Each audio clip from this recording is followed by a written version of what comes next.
Good afternoon. It's Brady Borrell coming to you live from Franklin Foundation Hospital, where they have just administered their first vaccine for the COVID-19 pandemic. And Dr. Roland Degater was the very first one to receive the vaccine, and as you see there on the screen, receiving that vaccine. And we're going to talk to him very shortly. Very, I guess you could say painless. It went very well, and he was happy to take it. And Dr. Degater is here with us now. He will join us here on the KQKI Digital Video Network. And Dr. Degater, thank you very much for joining us. Tell us how it feels crossing this threshold here today, getting the first vaccine. I'm very excited because I treat COVID patients in the hospital, and like I said, yesterday had 8 patients in, 4 of them had COVID, so I'm around COVID patients, and I think the vaccine may protect me in the long run, and it may bring an end to this pandemic. So I'm a pro-vaccination doctor. Now, you mentioned that you would not recommend something that you would not take yourself. Absolutely. Potential. I don't think that's fair to do to anyone. Any potential side effects? Well, there's always potential side effects. You can have an anaphylactic reaction to penicillin and most any of the drugs out there. This is a foreign protein they're putting in your body. Hopefully it gets your immune system to develop an antibody response, but the immune system can also produce an anaphylactic reaction, which is an emergency type situation.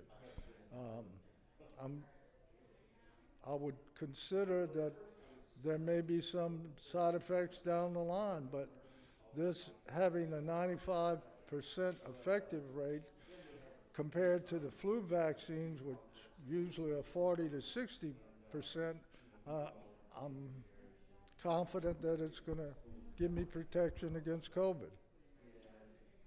Dr. Degater, can you tell us a little bit about what's in the vaccine? Do you know? What's in the vaccine? Yes. Well, I know it's not viral particles, that it's messenger RNA, I believe, or some kind of genetic DNA type material that will stimulate your immune system to produce antibodies against the coronavirus. I want to bring in Ms. Stephanie Guidry, the CEO of Franklin Foundation Hospital. Of course, a breakthrough here at Franklin Foundation and across the nation as the vaccines begin to roll in. We are very excited to be able to provide this to the first line workers and the healthcare workers here at the hospital. It will allow them to maybe not be so stressed, and also to help them be able to not have to wear all the PPE.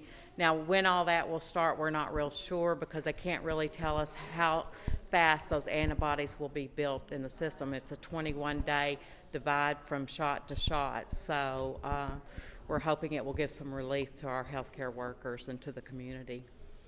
Okay, Stephanie, first of all, this is the Pfizer vaccine that we're talking about, correct? Correct. Because there are 3 out there, I think, that's being marketed, and that's the Moderna, and then the Johnson & Johnson still being experimented with. How many Pfizer vaccines did we get here at the foundation, Franklin Foundation? We got 25 today, and then the second dose for those 25 injections will be here next week. And the 25 that you received, that is for your staff? That is frontline healthcare workers, yes. And frontline healthcare workers, can you just... Nurses, ER nurses, ICU nurses, respiratory therapy, even housekeeping, because housekeeping's in and out of these rooms frequently. Anyone that has a lengthened exposure to a potential patient with COVID. The hospital, as far as the board is concerned, is this a required vaccine that they had to do, or were they given an option? It is not mandatory at this time. Numbers-wise, I asked Dr. Degater this earlier. How many COVID patients positive have we seen here in Franklin, at the Franklin Foundation Hospital? You know, we've seen a lot. I don't have the exact number because this started back in March. We do track all that. We do have a final number, but I didn't prepare that number for the interview. I'm sorry. That's okay. Did we ever have a bed shortage here? A bed? No, we've never had a bed shortage. Now, we've had staffing shortages, which would not allow us to completely fill all of our beds. And as you know, we've had employees become positive for COVID. It has put a stress on our nursing department to be able to cover all the patients that we have had in. COVID deaths? We've only had, Dr. Dedicare? I've had 3 that I can recall. Yeah, I think 3 or no more than 5, I don't believe. What about the cost of the vaccine, the funding? What was that? How was that approached? We did not pay anything for the vaccine, and we're not charging anything for the vaccine. It's being given free. Is there a standing order for the vaccine to sort of keep coming in so long as there's no reactions? When we did our application to receive vaccines, we asked them for a specific number of vaccines to cover the hospital. So the frontline workers are the first to receive it, and then the other ones, as necessary, when the inventory is available, they will be able to receive it. Absolutely. We asked for enough to cover the employees of the hospital. Well, I guess one more question here. You say it's not mandatory. So of the 25, I think, that you ordered, are all 25 going to be consumed by your frontline workers, even though it's not mandatory? Absolutely, yes. Now, we do have some staff, just like in the community. They're kind of wait and see. They're a little nervous about it. But I think once these first 25 are given and nobody has any real issues, then I think more people will come forward and want the vaccine. What was the initial reaction among the hospital employees when they found out that it was coming sooner rather than later? I think they're excited but guarded. I think, they're excited to know that there's potentially something that's going to help keep them from getting sick, but they're a little worried because of the how fast the vaccine was developed. Are you going to be one to take the vaccine? I am. Mm-hmm. Yes. Dr. Degatere, were you concerned at all because of how fast it was developed? Not at all. And I'd like to mention the fact that the oldest medical staff member was right behind me and taking the vaccine. He was very anxious to have it done. I'm just a pro-vaccine type of person, and I think that they've done an excellent job in developing this. Expected sooner? The vaccine have been... I think that 9 months is incredibly fast. So, if you ask me when did I expect it to come, at least a year after. But the fact that it's 9 months, I have no problem with that. Yeah, I agree.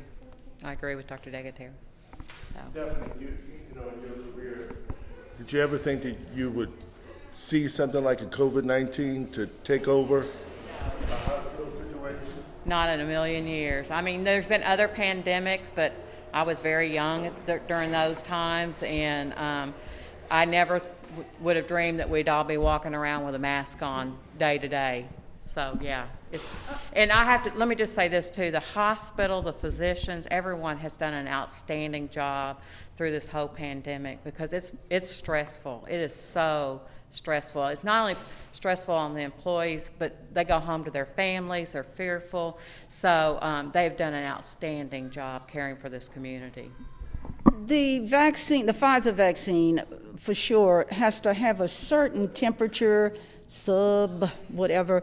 When that vaccine was shipped, did they send you the cooling equipment, or is that something the hospital has to take care of themselves? No, what was initially told to us is it would come on dry ice, but at the last minute there was a change, and it actually came in with ice packs, no dry ice. It was thawed, so that makes it only good for 5 days.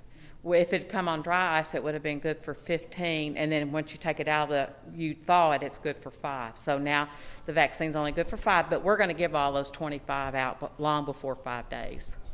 This has obviously affected the way we live our lives, and once this pandemic is declared over, how do you foresee the operations of Franklin Foundation changing for the future?